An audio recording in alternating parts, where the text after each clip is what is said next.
El contexto histórico de San Francisco de Asís era de corrupción dentro de la Iglesia.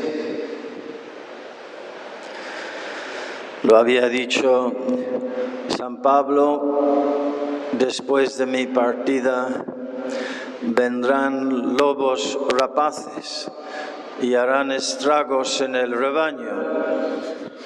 También el mismo Jesús profetizó traiciones desde dentro y ataques desde fuera, y él mismo los sufrió.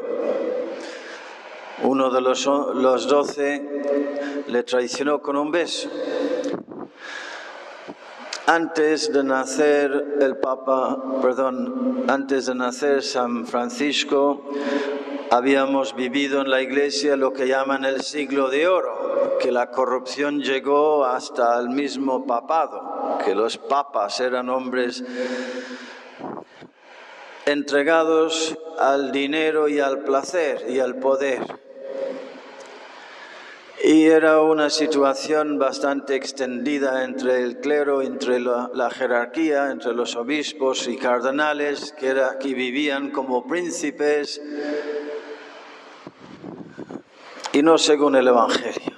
Mucha riqueza, mucho poder, mucho prestigio humano, amor a los puestos. No podéis servir a Dios y al dinero. Y servían al dinero y no a Dios. El Espíritu Santo va respondiendo a las necesidades de cada tiempo. La respuesta de este tiempo nuestro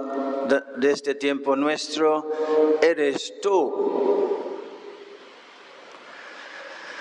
En el tiempo de San Francisco, Dios respondió, el Espíritu Santo, inspirando dos movimientos nuevos, todo un modo nuevo de vivir el Evangelio según las órdenes mendicantes.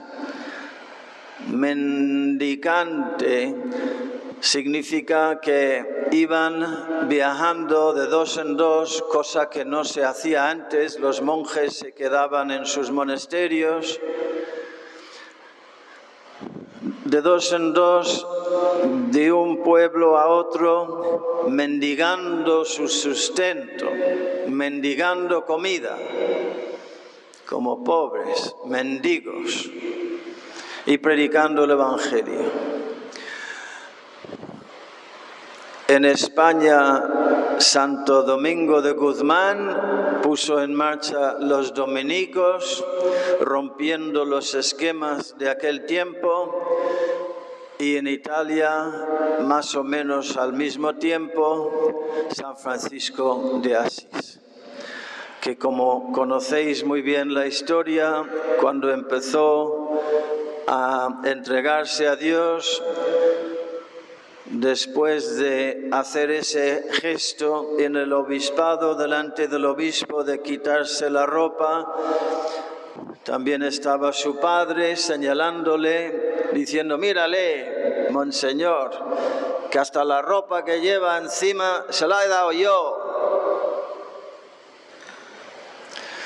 De ahora en adelante no tendré a más padre que Dios.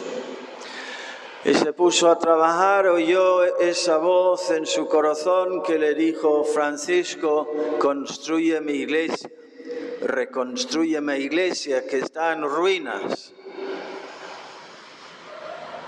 Cuando tú contemplas las situaciones en la iglesia, entre la jerarquía, tantos errores,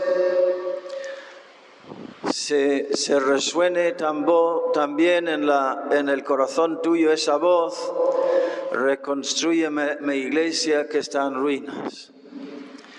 Y enseguida se puso a trabajar levantando una ermita, una capilla que estaba en ruinas, y al terminar se dio cuenta de que Dios no se refería solamente a la ermita, sino a la iglesia entera.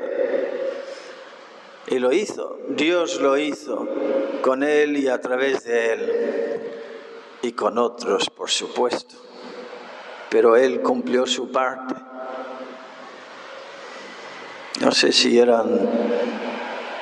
No lo voy a... Bueno, lo digo, pero luego no os fiéis mucho de mí. Era un número muy grande. Me suena que 10.000. Se hizo una moda entre los jóvenes de entregar la vida siguiendo las huellas de San Francisco. Fijaos, no se dedicó a criticar, a castigar, a fustigar a los corruptos. Cuenta una historia sobre un sacerdote, lo habéis oído también, que estaba viviendo mal, hasta arriba en el vicio, que todos hablaban mal de él. Y San Francisco, cuando cruzó con él, se puso de rodillas, le besó la mano y le pidió la bendición. No sé si la confesión, creo que la bendición. Y con este gesto de fe en su sacerdocio, el sacerdote se derrumbó en lágrimas y cambió de vida. El Evangelio de hoy nos da el camino que Dios quiere que vivamos. Es el camino que siguió también San Francisco con radicalidad religiosa, el camino de la sencillez, de ser pequeño. Has revelado tus cosas no a los sabios y entendidos, sino a los pequeños. Por eso les puso el nombre de frailes menores. Los franciscanos se llamaban así al comienzo, los frailes menores, los pequeños. El camino de la sencillez, de la pobreza y de la alegría.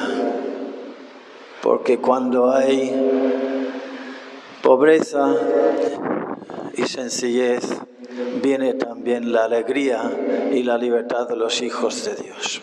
Pues nada más, queridos hermanos. Este siglo nuestro no sé si es un siglo de hierro o casi habría que decir un siglo de plástico. Mucha falta de autenticidad, mucha fragilidad, mucha miseria. Pues tú, fuerte, auténtico, pobre, sencillo y alegre, que así sea.